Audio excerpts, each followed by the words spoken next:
নমস্কার, আমি লাবণী।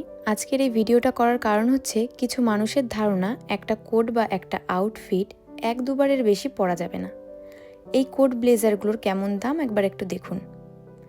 এই দাম দিয়ে কিনে যদি একবারের বেশি পরতেই না পারি, আমি নাকি একটা কোট পরে সারা জাপান ঘুরছি, এটা কোনো কথা?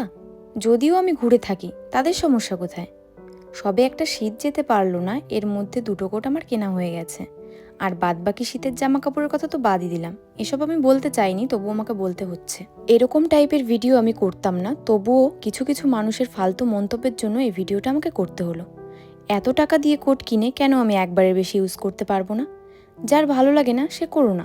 এখানে তো আমি ফ্যাশন শো দেখাতে আসিনি যে একবারের বেশি ইউজ করতে পারবো না। এখানে আমি থাকতে এসেছি, ঘুরতে আসিনি। যাই হোক, আমার ব্যক্তিগত দিক থেকে যেটা আমার ঠিক মনে হলো সেটাই আমি বললাম, কারণ কে কি পড়বে না পড়বে সেটা সম্পূর্ণ যার যার ব্যক্তিগত ব্যাপার।